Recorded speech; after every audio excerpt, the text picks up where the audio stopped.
Well, I'm very excited to be here. And I think most of all, you let a general internist into the room. So I think that's actually the most appreciative statement. The other part is I've been really humbled by the interdisciplinary nature of the attendees here and the topics that we've covered. I think you'll see a couple of arcs of stories that'll play out here as we really talk about health equity. And I think one of them you'll probably also notice also is that I've worn a couple of different hats over my time, both in the academic sphere and now in the private sector, and really thinking about how can we carry health equity as both a desire and a goal for what systems we're designing across both of those sectors, and how they can actually interconnect to really start to go on this journey of actually producing more equitable outcomes. So hopefully you hear that narrative. I hope to actually end with some time to really invigorate a conversation around health equity or certainly around the private sector's role in thinking about it. But most of all, I just really invite a conversation. So a number of different disclosures over time, again, just kind of highlighting the journey that I've had in my own personal life over the last number of years. So I started with this image whenever I talk about health equity, because I think this is the image that I think about when I think about healthcare. And oftentimes we're on the other side of things, which is the door feels incredibly wide open. We've got a revolving door into our hallways. We say the phone lines are open, but truly the patient experience is one of running against walls. And if you've ever had a healthcare experience, which I imagine many of us have, we feel that pain when we turn into patients or we turn into the son of a mother trying to seek care for AFib. And so that is actually this dichotomy that I think we live with when we are in the healthcare profession, is being on both sides of the aisle. And yet at the same time, we struggle to remove these brick walls. And health equity in principle is that underlying story of how do we remove walls and barriers for particular groups of people. I have long anchored on the CDC definition, and I've espoused it in my day-to-day work at Verily, which is health equity is the state in which everyone has a fair and just opportunity to attain their highest level of health. Again, everyone has a fair and just opportunity to attain that highest level of health. And it's really important to also think about this in the imagery. We can easily design a health system that thinks about equality. And the story of equality is, it doesn't matter who it is, we just give them a bike. And we expect everybody, whether they're wheelchair bound or 7'2", or a woman or a child, that bike will serve their purpose. Equity takes on a very different approach, which is how do we get to a state in which we help everyone get to the end of the road, giving them the bike or the vehicle that allows them to get to that end journey and end destination. And I will say that's easier said than done in being able to execute on that promise in a very complex healthcare ecosystem. The other aspects to it is that it's very multi-layered. Oftentimes in the public policy conversations or debate, we've talked about insurance. And totally a critical upstream need there, but then there's access. But just because you have that access doesn't mean there's equal utilization. Just because you have equal utilization doesn't mean everyone gets access to equal quality. And ultimately, those factors upstream relate to health care equity and also health equity. I've long been in the field of access, if there was a field here, really thinking about dimensions here. And this is a framework from the 1980s by Penchansky and Thomas, really talking about affordability, availability, accessibility, accommodation, and acceptability. And if you take it back to that bicycle image that I gave you, each of those 5 factors plays an important role in giving that person that you see in your exam room or on the surgical table the right types of ingredients that led to that moment in which they were able to access the care that they received. And we've looked at this in many different ways. I'm going to give you a number of Philadelphia examples, which is where I spent many of my years prior to transitioning over to Verily. But we looked at this at the very micro level effects, which is even in poor, as the ACA was about to roll out, Medicaid expansion was going to happen in Pennsylvania, we evaluated where PCP access would happen. And lo and behold, where there were poor neighborhoods, they had very limited PCP access. And then after Medicaid expansion, we still found that those individuals that lived in poor neighborhoods still didn't have access to PCP. So we did a notable thing to reducing the uninsured rate. We did a notable thing to expand Medicaid, but we still had a significant access challenge for those individuals. And much of the last 12 hours or 24 hours that we've been here, and for the rest of the conference, we're really talking about digital health and all the myriads of ways in which we could be leveraging those tools or those technologies in order to provide for access. And it makes it even more complicated because digital health is not monolithic. And in fact, it's actually quite complex, and they actually interact and engage with each other. As somebody who works for a technology company, you've heard stories about like, well, is the speed fast enough? Is the data server fast enough? Is it usable? Each of those things provide a different layer to ultimately produce the outcome that we all ultimately want. Better safety outcomes, better health outcomes. And each of those things of where the state of the technology is can have significant downstream effects on whether that technology results in better access and results in better outcomes. Now, we've already reviewed this hype cycle, and so I won't belabor it, but I do believe we're somewhere in this like, kind of peak of inflated expectations, and we might start to hit this real trough of disillusionment. I think we've gone through phases with this with different technologies. We've gone through that phase with EHR. We've gone through that phase of thinking about wearables. We're going to go through that phase when we think about large language models and generative AI. And to be honest, we can't turn our attention away from them because they will have such significant implications for how we function and how we work, and our patients will use them, whether we want them to use it or not. And so we have to actually take it by the bullhorns and really think about how do we walk our patients, how do we walk our academic medical centers, how do we walk our industries through the slope of the enlightenment to a direction that actually we use technology for better and for good. So I made the story more complicated, but I'm also going to make it simpler, which is ultimately who gets care and who gets access to care is really the conversation we're having here. And we're oftentimes kind of almost doing it, we talked earlier, like retrospectively. We're just seeing the downstream effects of it. And I think what I challenge us to think about is how do we go upstream, prospective, to think about interventions or systems or processes that we can build in place to actually improve access to care for many different people. And that doesn't necessarily have to be across dimensions of race and ethnicity. It can be across age. It can be across language. It can be across any dimension that you want to think about. And it will vary based on where you live, where you work, and the therapeutic area or clinical condition which you are a part of. And to tell this story, I think we really lived this out to get so many different use cases during COVID. And so not to bring too many of us PTSD, but I will tell a bit of a COVID story here because it really highlights how quickly inequities can play itself out. And so Memphis area residents without internet must wait days for vaccination appointments while others go to the front of the line. And so this tells the story of who has access to internet and who could actually access the vaccines the quickest. I actually thought this article took it even further. Even in poorer neighborhoods, the wealthy are lining up for vaccines. Suddenly, our clinic was full of white people, said Mr. George Jones, the head of Bread for the City, which provides services to the poor. We never had that before. We serve people who are disproportionately African American. So this is a story of a vaccine clinic that was placed specifically in a poor neighborhood. The entire line outside the door was all non-Black or non-Hispanic individuals.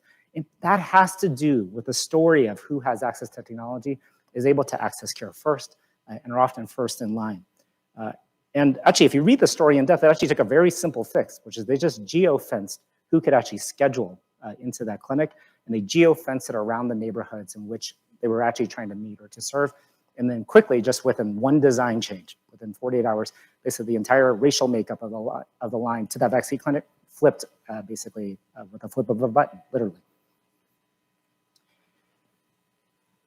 And in my own background, we've looked at this question particularly for telemedicine. And so prior to the pandemic, the only place you could actually think about telemedicine was in the Medicare population. So back in my day, only Medicare was the place that actually could actually reimburse for telemedicine, and was particularly for Medicare in rural areas here.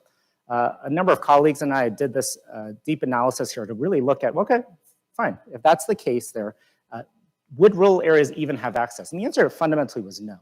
And what it showed here was actually rural areas didn't have sufficient enough broadband to even meet the minimum standard to actually have a telemedicine visit. And this was pre-pandemic and thinking about that. So areas, again, in which the policy was designed to allow for better access for telemedicine, where they didn't have access to providers, didn't have the infrastructure necessary to actually provide the thing there. So layers upon layers. I'll give a Penn Medicine example here. Many are well aware one of the complicated things here can be that actually we saw disproportionate uptake of telemedicine. And I actually will say it's actually it's a much more complicated story than one would think. And so at base value, I'm gonna put up this slide here, just really probably hits everyone's assumptions here, which is video visit use at Penn Medicine was lower amongst underserved populations during the heart of the pandemic. And this is fundamentally what it shows here. Everything to the left of the line, less likely to use. You can see kind of classic demographic factors that you would have imagined had lower uptake of telemedicine. But when we actually looked at completed telemedicine appointments at Penn Medicine, actually was a kind of a mixed picture. We actually started seeing something a little bit more of something split along the line, where actually it was actually potentially producing better access for individuals who were female, Black, Latinx, Medicare, sicker individuals. And stories here started coming in, and it kind of mattered how you deliver that care. So this is a study by Laura Usher-Pines here who looked at disparities, or excuse me, uptake of audio versus video in FQHCs.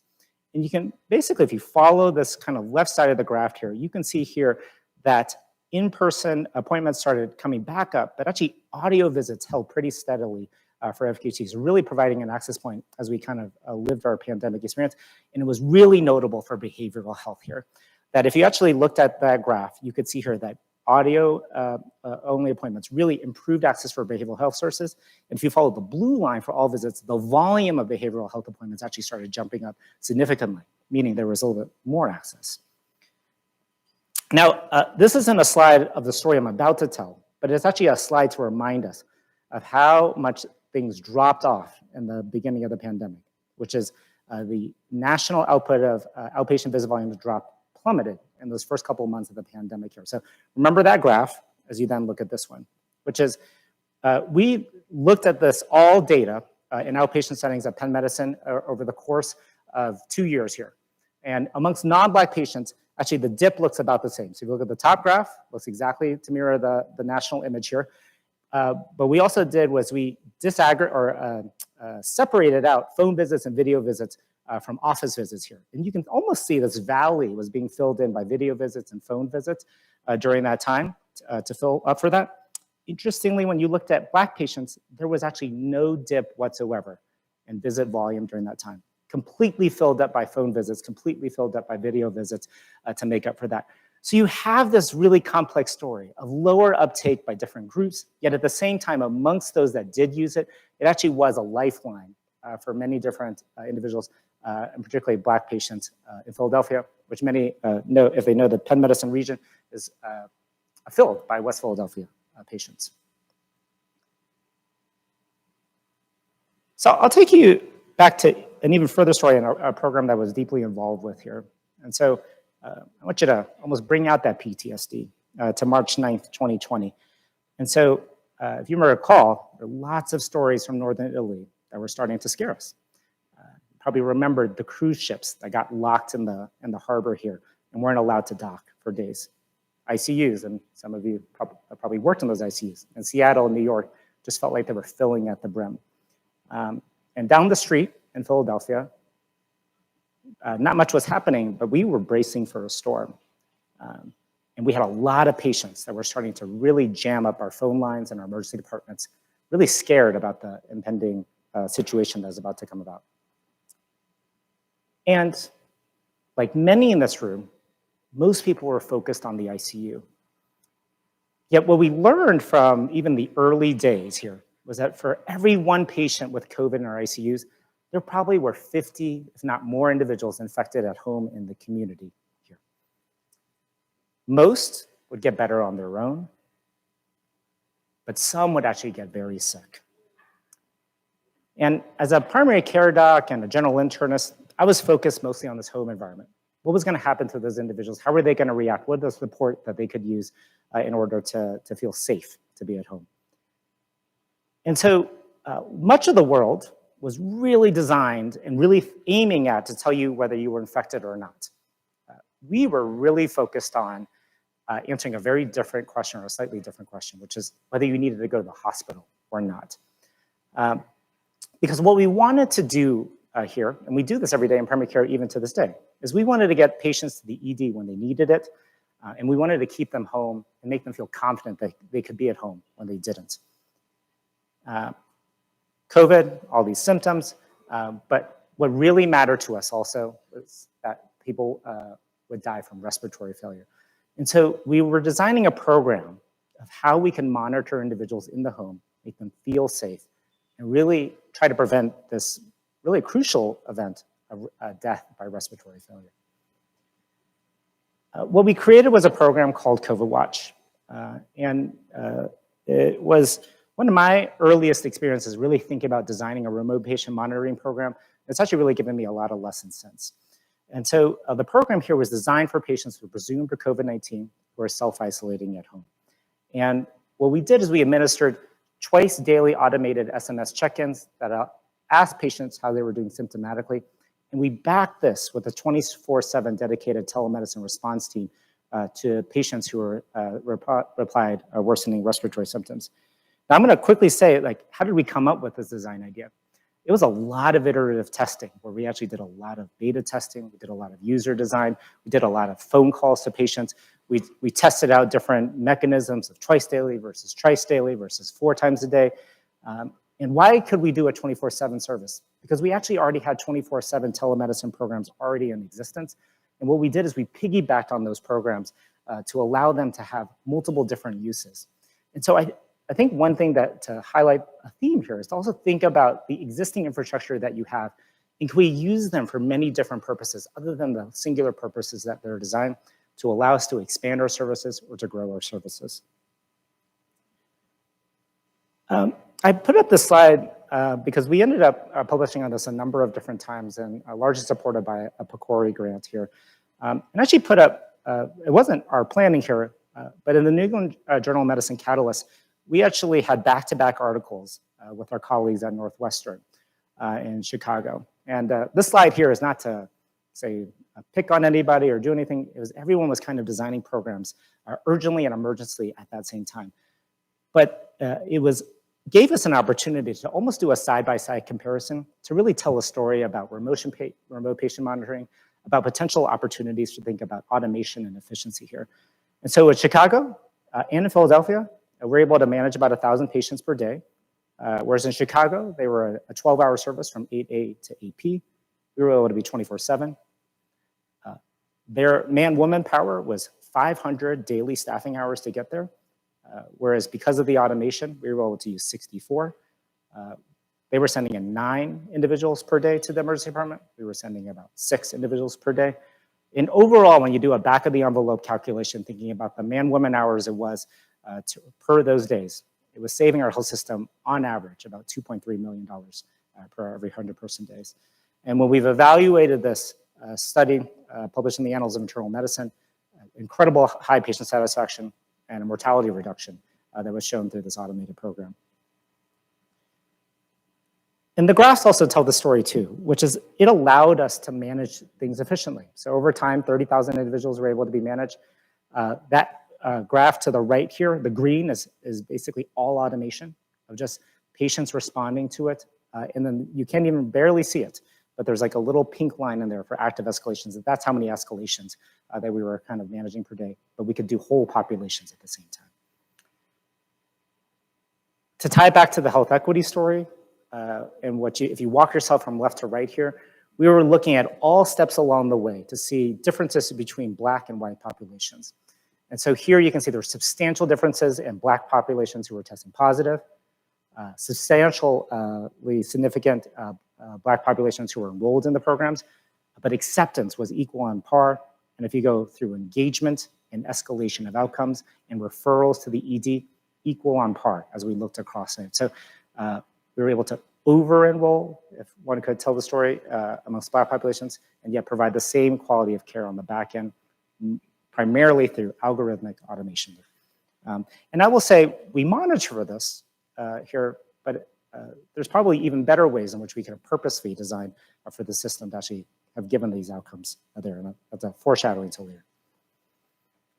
We also spend time interviewing people to tell stories that it's also not quite black and white. So many patients found it comforting. I was grateful that at least they would text me because my daughter was in the hospital. My grandkid had to go to school and my granddaughter had to work. Sometimes I needed to know if I could ask for help or something. I mean, my desperation was based on not having help if needed it. But not all found it. So these are quite funny quotes. I thought it was in between helpful and annoying. I just think a phone call could have been better because they also would hear how you sounded as well. Because sometimes people can really, they hear how they sound, and I think that helps. They should call because sometimes you speak Spanish, even more if you don't know how to use a telephone.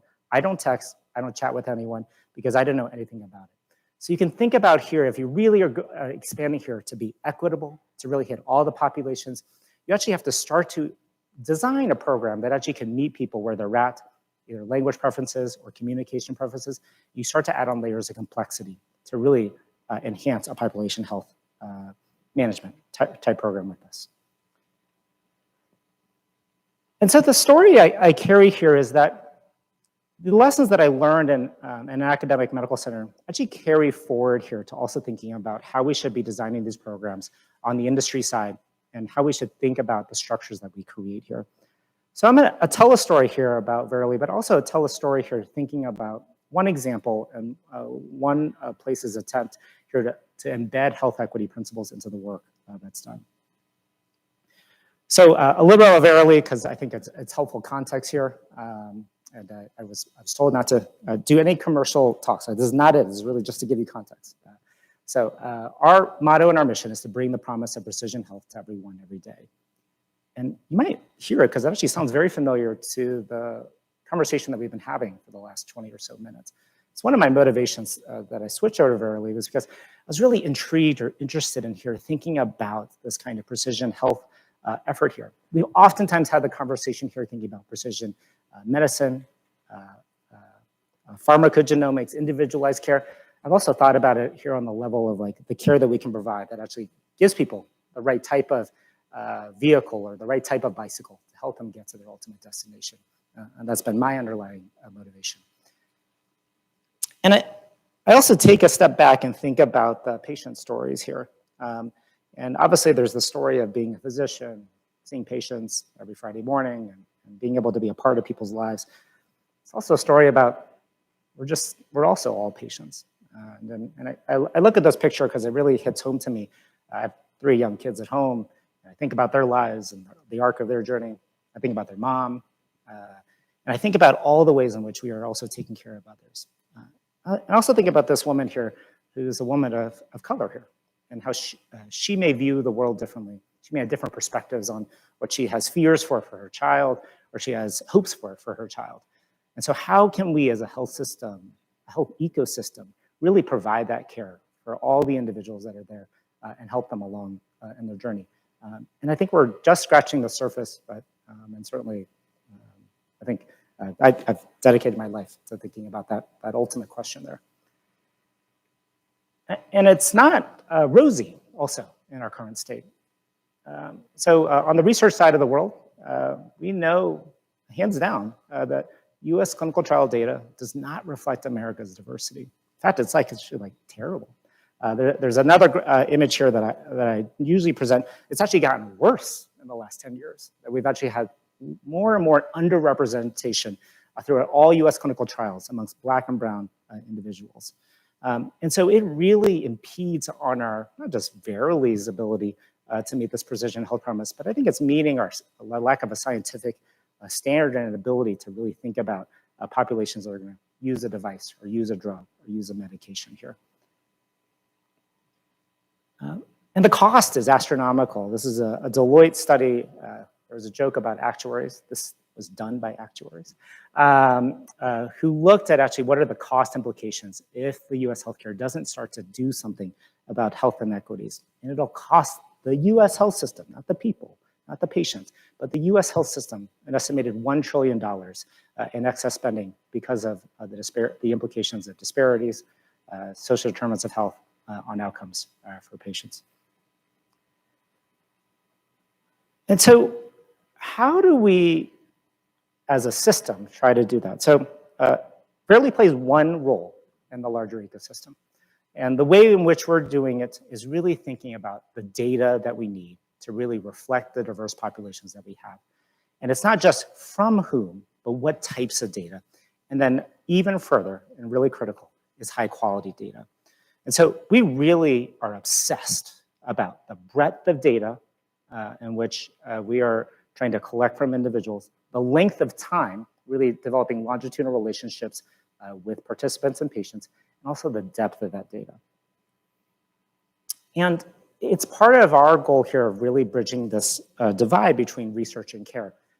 We know all these facts and statistics, that 80% of trials fail to meet their research timelines, 83% of participants are white or Caucasian, it takes 10 to 17 years for a new drug to make it to market, costs $2 billion per drug discovery, the total cost of care, 8.3 trillion, and yet we have half the population in with chronic disease.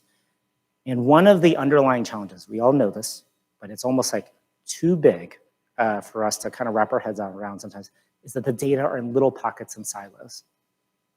Patients got it on their watch. Patients got it on their phone.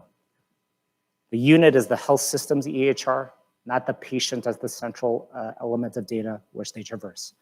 Data elements are over in a separate radiology file or PAC system. We have new data coming up with genomic data sitting over here. It doesn't talk to each other. Here. And Lee brought this up earlier, which is to think about FHIR really as an opportunity. And we've totally drunk that Kool-Aid of Verily. But I will say we're a long road ahead of us before we actually recode every single thing into FHIR and actually come up with an agreement that those data should actually talk to each other. I actually think, though actually I will say FHIR recoding is an enormous task. I'm just gonna put it out there. The agreement for the data to talk to each other and to be interconnected to each other is actually the elephant in the room that we still haven't quite overcome and start to think about. And so Verily, the place we're starting here is thinking about the patient or the participant here. And we're, again, obsessed with thinking about their individual journeys here. And what we've done is created a couple of capabilities to really enhance this ecosystem. And so it's not only the app platform that we have, but in the devices that we have from a study watch. We have a retinal camera service to digital pathology, and lots of other companies that we work with to think about the data that they're collecting and how do we actually make them sing and talk to each other. We also have an incredible platform backbone that really allows us to facilitate and accelerate the research endeavor here. Digital recruitment, digital administration of PROs, enabling video visits, both for care and also for research possibilities. How do we think about the role of remote patient monitoring? How are we processing that data? And then finally, how are we running the analytics on that with our data science and artificial intelligence teams? We think that these capabilities will allow us to accelerate. So the platform that we have, the data that we have, and also really being really forthright about facilitating novel study designs. And so I just have two more slides, and then I think we'll have plenty of time for questions here, which is one thing I usually mention, but I realize I did, which is many of us know this by our parent company, which is Alphabet. And obviously, Alphabet's biggest company there is Google. One of the Google culture parts that we have brought over to Verily, though we're separate from them, is thinking about the participant experience. It's actually one of the joys that I get to work with here, is working with state-of-the-art social scientists, user experience, user design individuals who are thinking about all the human factors engineering, all the kind of ways in which a device is touched, all the ways in which a screen is displayed, and running an enormous amount of studies in order to help us think about how do we create something that's frictionless, how do we create something that actually the user or the participant thinks is valuable, and how do we empower that individual to be a part of their care journey here. And so it's all of these kind of multidisciplinary team members, like the room that we have right here, that I think is really going to facilitate and enable us to go faster and to really create something that is of value for the ecosystem. And then finally, I do want to say this is the journey towards health equity here is also not, is actually just quite fraught with challenges. You can have a place that's full of 20 and 30-year-olds who are well-intentioned and well-to-do, but it's not their reflective muscle to think about health equity. Because when it comes down to it, there's processes and demands on their time to move at hyperspeed, to break and to recreate and to discover, to sit also and adhere to strong engineering principles, and to really start to embed health equity into the company here. It takes a very concerted and what we say cross-functional effort here. And I'm lucky to work here. I don't think your pointer here works quite strongly here, but Vendel Washington's up at the top there, and he's our co-lead here for the Center of Excellence at Health Equity. Used to be the Office of the National Coordinator as the director, has really been spearheading thinking about how we think about equity here. And the way we are going to execute on this is really to think about all along the process here of product development, of research here, of how we're engaging with partners in marginalized communities, how we're educating and enabling, we call them VEEPs, our company, how do we drive with that data so we're always having line of sight to how we're doing across different socio-demographic breakdowns, how do we build and automate so that we're actually building programs or products that actually create more equitable outcomes, and then actually how do we be a part of the larger community here and how we lead and advocate for health equity. So I think this is my last slide, but I think it's really just a moment of reflection that I wanted to provide. We are at an early inflection point, and I think we've only scratched the surface here, but there's a lot of hard work to be done ahead of us, and I think it actually will require the entire community here. And I think generating evidence of what works, doesn't work for whom is more important than ever. So I'll pause here.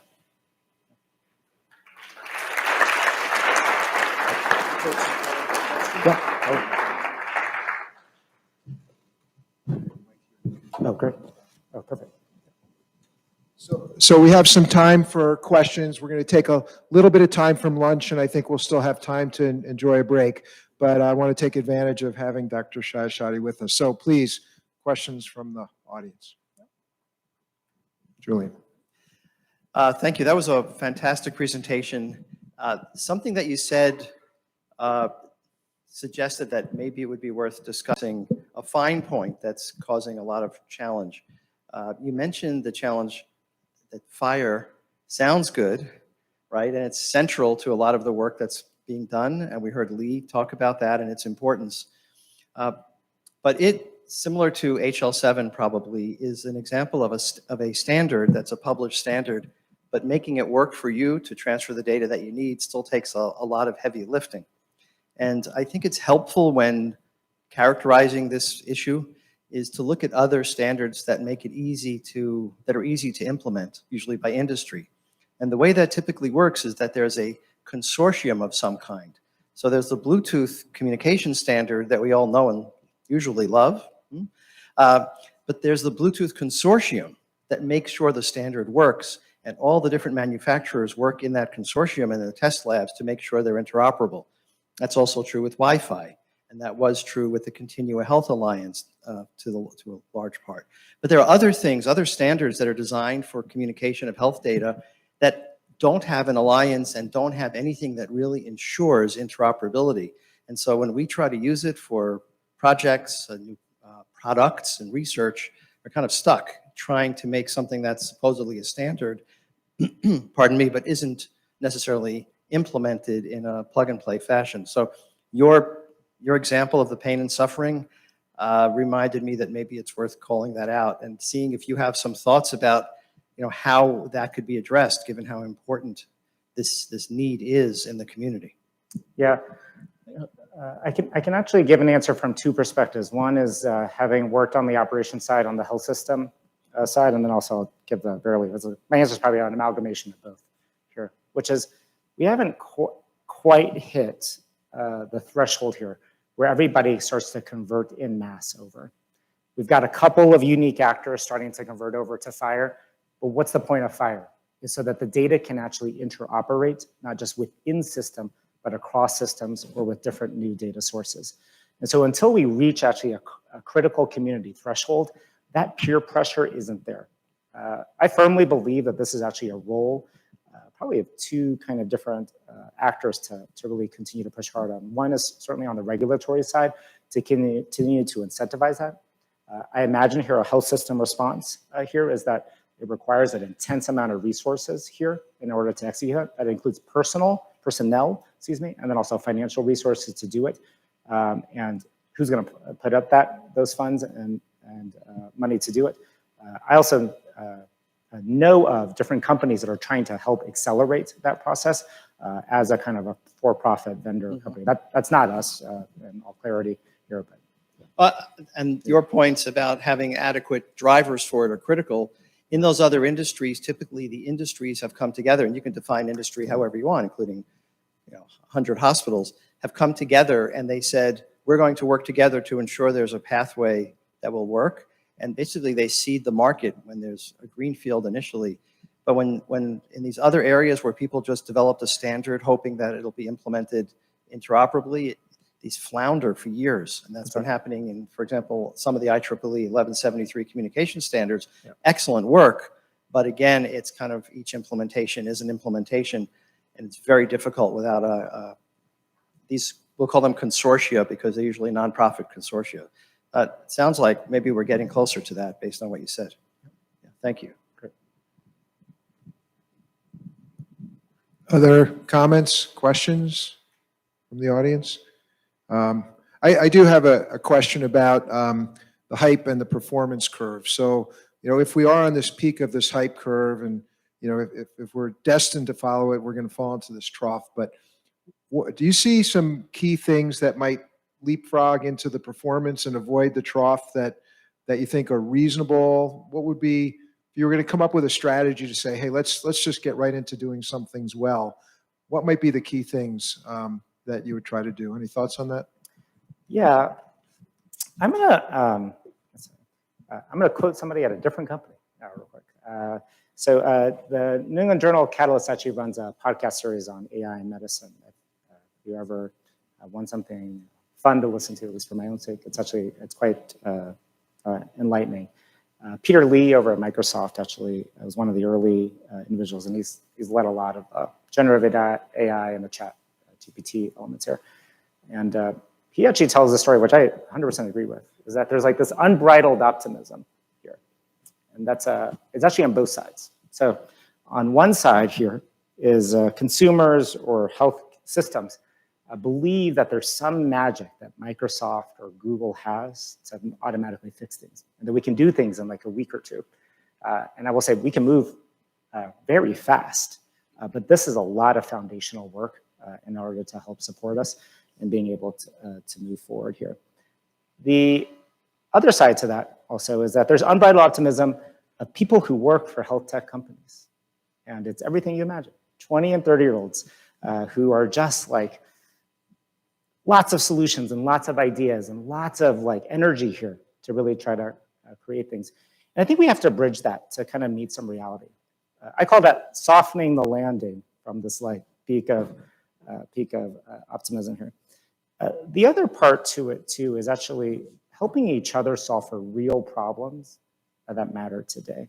And I think there is something about solving for patient needs and also provider needs. So as a provider, speaking from my personal stance, like the inefficiencies in which I go through my day-to-day of providing clinical care just feels like it should be solved at some point. And it does require dedicated technical expertise and dedicated experimentation to help us get along the way. And that needs to happen. On the patient end, they also still need to feel like they have access and feel like they're engaged with their healthcare providers. How do you create both those solutions at the same time, where one isn't kind of conflicting with the other? I think it is possible here, but solving for actually getting some wins here, I think will take us a long way from hitting that trough of disillusionment and kind of, I don't know, soften the landing so that we actually kind of buckle up together and lock arms moving forward. I have a question in the back. Yep, Megan. Krisda, thank you so much for visiting us and thanks for your comments. I want to latch on to your comments about health equity. And the last few years have seen this groundswell of efforts in health equity from health systems to companies to what have you. We're starting to see that moderate and in some cases reverse.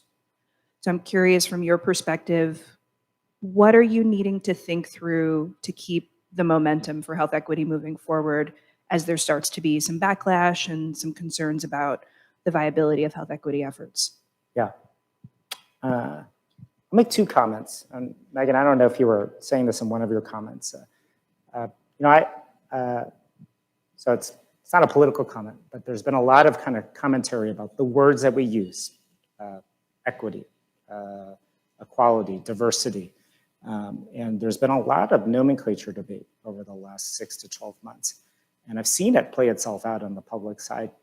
Interestingly enough, the private sector can kind of hold tight to what it wants to do. And it has more to do, at least from my experience, and of one person and of one company, more so to do with the leadership that's there and embracing that and being able to just lean into it. In some ways, I actually have found myself surprised that I've been somewhat insulated from the kind of nomenclature debates that exist out in AMCs or in the public sector side here. So that's just a commentary and observation that I have. The second part is, what are the structures and processes we need in play here that don't make it an appendage to what we do, some sidebar thing, but actually it's just an innate part of what we do. And Verily, it's somewhat easier in the sense that we really live by that motto of precision health for everyone every day. And using that as an anchor just really says, like, it's kind of a no-brainer that we actually have to excel. I think about diverse recruitment into our products and diverse longitudinal engagement to kind of maintain those attachment points over long term. But there's a lot of steps that have to happen there about the workforce recruitment, the types of experiences that people have, not just in their own life, but also in the ways in which they worked before, but then also just through the mechanisms and the checklist, actually, that engineers and product managers go through. Sorry, I thought about checklists as I looked over at Megan. I think that I would probably look at many of you in this room and help me think about that too. But you would be amazed that engineers and product managers love checklists. And so the goal is to get on a product manager or engineer's checklist so that it is something that they're done. And that's actually how they're paid. Just to provide some insight there, is an ability to execute on their checklist and how much of their checklist they execute on. So we've been working pretty hard at actually trying to create health equity, like I call it muscle memory within the company, to where it's just simply embedded into what they do. Now, there are implementation challenges here. Does it generate more work? Is it more work that's actually the right type of work to generate? And we talk to them all the time. You know what they really hate the app going too slow. They hate widgets breaking. And I just say, well, let's just not have a patient break from this or a patient get harmed by this. And this is an easy kind of sell for you. But that actually is something that we should uphold ultimately. So. Other questions or comments? Okay, well, thank you so much for your talk and for joining us. And,